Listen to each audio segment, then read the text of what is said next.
Hello everyone. మన తెలుగు వాళ్ళందరికీ ఇష్టంగా తినే పులిహోర ఎలా చేయాలో చాలా సింపుల్ స్టెప్స్తో ఈరోజు నేర్చుకుందాం. దీనికోసం ముందుగా చింతపండుని వేడి నీటిలో నానేసుకోవాలి. నార్మల్గా 1 kg రైస్కి 100 grams చింతపండు సరిపోతుంది. 1 hour నానిన తర్వాత చింతపండుని ఈ విధంగా పిసుక్కొని ఇందులో ఉన్న పల్పుని పక్కకు తీసి పెట్టుకోవాలి. వన్స్ మనకి గుజ్జులాగా అవుతుంది చింతపండు, అది రెడీ అయిన తర్వాత స్టవ్ వెలిగించి కడాయి పెట్టుకొని అందులో 2 tablespoons ఆయిల్ వేసుకోండి. ఆయిల్ కొంచెం హీట్ అయిన తర్వాత ముందుగా పక్కన పెట్టుకున్న చింతపండు గుజ్జుని ఆయిల్లో వేసి కొంచెం సేపు మరగనివ్వండి. ఒక 10 నిమిషాలు మరిగాక ఈ కన్సిస్టెన్సీకి వస్తుంది, కొంచెం చిక్కబడిద్ది గుజ్జు. ఇప్పుడు ఇందులో ఒక స్పూన్ టర్మరిక్ యాడ్ చేసుకోండి. ఇంకా తగినంత ఉప్పు, రుచికి సరిపడా ఎవరి టేస్ట్కి తగ్గట్టు ఉప్పు యాడ్ చేసుకోండి. యాడ్ చేసుకున్న తర్వాత ఇంకొక 5 minutes ఈ విధంగానే మరగనివ్వండి.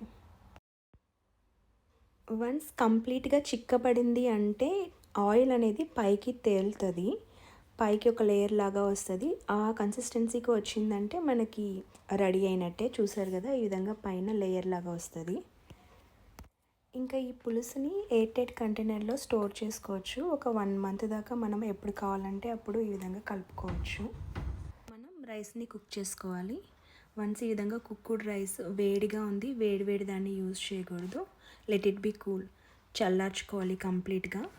చల్లార్చుకున్న తర్వాత ఈ పులుసుని అందులో వేసుకొని బాగా అన్నం మొత్తం కలిసేలాగా కలుపుకోవాలి. అన్నం అనేది బాగా చల్లారిన తర్వాతనే మనం కలుపుకోవాలి. వేడి అన్నంలో కలిపితే ఏమైందంటే అన్నం పలుకులుగా ఉండదు, గుజ్జు అయిపోయిద్ది. అందుకని కొంచెం పలుకులుగా ఉండాలి అంటే అన్నం బాగా చల్లారిన తర్వాత ఈ పులుసుని కంప్లీట్గా మొత్తం కలుపుకోవాలి. చూసారు కదా, అన్నం మొత్తం చక్కగా ఇప్పుడు కలిసిపోయింది పులుసు. ఇక మనం పోపు రెడీ చేసుకుందాం దీనికి వేసుకోవడానికి.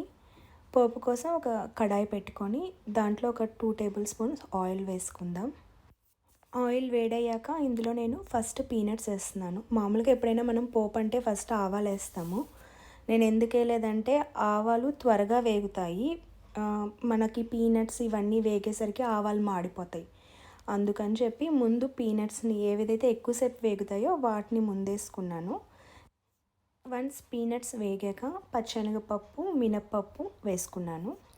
ఇవన్నీ మంచిగా వేగిన తర్వాత లాస్ట్లో నేను ఆవాలు వేసుకుంటున్నాను. ఆవాలు, 5 పచ్చిమిర్చి చీలికలు, కరివేపాకు, 2 ఎండుమిర్చి వేసుకొని కొంచెం సేపు దోరగా వేయిస్తున్నాను, అవన్నీ పచ్చివాసన పోయేదాకా.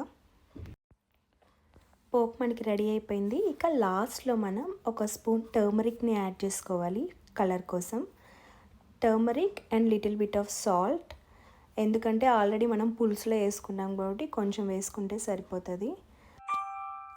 ఇక స్టవ్ ఆఫ్ చేసుకొని లాస్ట్లో 1/2 స్పూన్ ఇంగువ యాడ్ చేసుకోండి.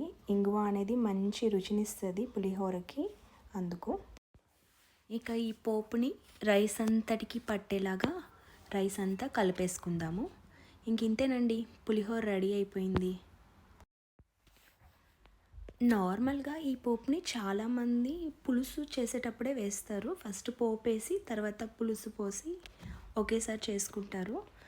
బట్ అలా చేయడం వల్ల ఏమవుతుందంటే ఈ పల్లీలు ఇవన్నీ అంత మెత్తగా అయిపోతాయి, క్రిస్పీనెస్ రాదు వాటికి.